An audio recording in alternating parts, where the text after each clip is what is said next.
ಇವತ್ತು ನಾವು ಬಂದೀವಿ ನಮಗೆ ಪಂಕುಗೆ ಪೃಥ್ವಿಗೆ ಬಟ್ಟೆ ತೊಗೊಳಕ್ಕೆ. ನಾವು ಬಿಜಾಪುರ್ನಲ್ಲಿರೋ ಒಂದು ಶಾಪಿಗೆ ಬಂದಿದ್ವಿ. ಅವರಿಬ್ಬರು ಅಪ್ಪ ಮಗ ಸೇಮ್ ಆಗಬೇಕು, ಈ ಥರನೇ ಬಟ್ಟೆ ತೊಗೋಬೇಕಿತ್ತು ಅಂಥೇಳಿ ಇಲ್ಲಿ ನೋಡಿ ಅಂದ್ಕೊಂಡ್ವಿ ನಾವು. ಬಟ್ ಏನು ಅನ್ನಿಸ್ತು, ಈಗ ಬೇಡ ನೋಡೋಣ ಮುಂದೆ ಮತ್ತೆ ಇನ್ನೊಂದು ಸ್ವಲ್ಪ ದೊಡ್ಡವಾಗಲಿ ಅವಾಗ ಚಂದ ಕಾಣಿಸುತ್ತೆ ಅಂಥೇಳಿ ಬಿಟ್ವಿ ಅದನ್ನು. ನಮ್ಮ ಮಮ್ಮಿ ಪಪ್ಪ ನಮ್ಗೆ ಬಟ್ಟೆ ಕೊಡಿಸ್ಬೇಕು, ಯಾಕಂದ್ರೆ ನನ್ನ ಪೃಥ್ವಿ ಜವಳ ಕಾರ್ಯಕ್ರಮ ಆಯ್ತಲ್ಲ, ಸೊ ಅದಕ್ಕೆ ಮಮ್ಮಿ ಪಪ್ಪನೇ ನಮಗೆ ಬಟ್ಟೆ ಕೊಡಿಸ್ಬೇಕಿತ್ತು 4 ಜನಕ್ಕೂ. ಅವ್ರು ಬಂದಿರಲಿಲ್ಲ, ಅವರು ಲೇಟ್ ಆಗಿತ್ತು, ನೀವು ಹೋಗಿ ತೊಗೊಂಡು ಬರ್ರಿ ಅಂತ ನಮಗೆ ಕಳಿಸ್ಬಿಟ್ಟಿದ್ರು. ಅದಕ್ಕೆ ನಾವೇ ಬಂದಿದ್ವಿ ತೊಗೊಳಿಕ್ಕೆ ಅಂತ ಹೇಳಿ.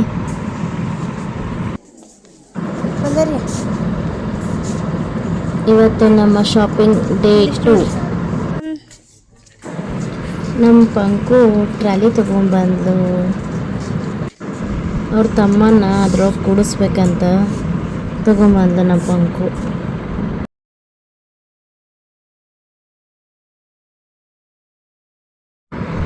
ಅವರಿಬ್ಬರು ಆಟ ಆಡಾಕತ್ರ ಅದ್ರೊಳಗೆ. ಅವ ನೋಡಿ ಎಷ್ಟು ಎಂಜಾಯ್ ಮಾಡತ್ತಾನ ಅದ್ರೊಳಗೆ. ಆಕೆಗೆ ಅವನಿಗೆ ಆಡ್ಸೋಕೆ ಇಷ್ಟ, ಅವನು ಆಕಿನ ಜೊತೆ ಹೆಂಗೆ ಆಡ್ತಾನೆ ನೋಡ್ರಿ. ಇಬ್ಬರು ಆಡೋದೇ.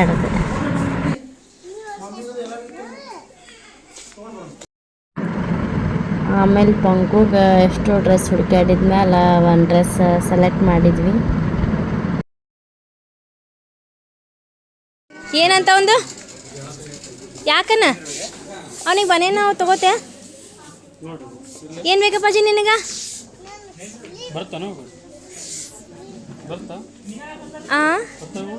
ಬರ್ತಿರ್ಬೇಕು. ನೋಡ್ರಿ ಎಷ್ಟು ಕಲೆಕ್ಷನ್ಸ್ ಅದಾವು, ಯಾವ್ದು ತಗೊಳ್ಳಿ ಯಾವ್ದು ಬಿಡಲಿ, ಸಿಕ್ಕಾಪಟ್ಟೆ ಕಲೆಕ್ಷನ್ಸ್. ಬಟ್ ಈಗ ಸಮ್ಮರ್ ಅಂತ ಹೇಳಿ ನಾವು ಮೆತ್ತಗಿರೋದು ಲೈಟ್ ವೆಯ್ಟ್ ಇರೋದು ಡ್ರೆಸ್ ಹುಡ್ಕಾಡಕತ್ತಿದ್ವಿ. ಆದರೂ ಒಂದು ಡ್ರೆಸ್ ಸಿಕ್ತು. ಹಾಂ, ಅಷ್ಟೇ ಒಂದೇ ಗುಂಡೆದ ಮುಂದೆ. ಏನಮ್ಮ?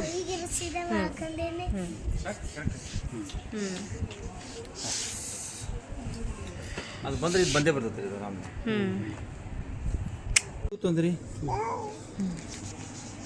ನಮ್ಮ ಪೃಥ್ವಿಗೂ ಒಂದು ಡ್ರೆಸ್ ಫೈನಲ್ ಮಾಡಿದ್ವಿ, ಮೆತ್ತಗಿರೋದು. ಸಮ್ಮರ್ ಅಲ್ಲ, ಸೊ ಹಾಫ್ ಮೆತ್ತಗಿರೋದು ತೊಗೋಬೇಕಂತ ಹೇಳಿ ತೊಗೊಂಡ್ವಿ. ನನಗೂ ಒಂದು ಡ್ರೆಸ್ ನೋಡ್ಬೇಕಂತ ಹೇಳಿ ಹುಡ್ಕ್ಯಾಡ್ದೆ. ನಾನು ಒಂದು ಡ್ರೆಸ್ ತೊಗೊಂಡೆ. ಈ ಶಾಪ್ ಒಳಗೆ ಎಲ್ಲ ಥರ ಡ್ರೆಸ್ ಸಿಗ್ತಾವೆ ನೋಡ್ರಿ. ಸಣ್ಣ ಹುಡುಗರು, ದೊಡ್ಡವರು, ಜೆಂಟ್ಸ್, ಕಿಡ್ಸ್ ಎಲ್ಲ ಥರ. ನಾನು ಒಂದು ಡ್ರೆಸ್ ತೊಗೊಂಡೆ.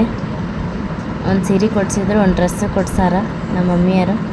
ನೋಡ್ರಿ ಎಷ್ಟು ಸಿಕ್ಕಾಪಟ್ಟೆ ಕಲೆಕ್ಷನ್ಸ್, ವೆರೈಟಿ ಭಾರಿಯಪ್ಪ. ನಮ್ಗೆ ಇಲ್ಲಿ ಬಂದ್ರೆ ಏನೋ ಒಂಥರ ಖುಷಿ ಆಗತ್ತೆ ನೋಡ್ರಿ ಎಷ್ಟು ಥರ ನೋಡ್ರಿ. ಎಲ್ಲರೂ 2 ಸೆಟ್ ಡ್ರೆಸ್ ತೊಗೊಂಡ್ವಿ. ನಾನು 2 ಜೋಡ, ಪೃಥ್ವಿ 2 ಜೋಡ, ಪಂಕು 2 ಜೋಡ, ಜಗ್ಗೋರಂತೂ ನಿನ್ನೆನೇ ತೊಗೊಂಡಿದ್ರು. 1 ಜೋಡ ರೆಡಿಮೇಡ್, 1 ಜೋಡ ಪೀಸ್ ತೊಗೊಂಡು ಹೊಲ್ಯಾಕೆ ಹಾಕ್ಕೊಟ್ಟಿದ್ರು. ಎಲ್ಲ ತೊಗೊಂಡು ಬಿಲ್ಲಿಂಗ್ ಮಾಡ್ಸಕ್ಕೆ ಬಂದ್ವಿ. ನಮ್ಮ ಪೃಥ್ವಿಗೆ ಈ ಬಾಟಲ್ ಭಾಳ ಇಷ್ಟ ಆಗ್ಬಿಟ್ಟಿತ್ತು.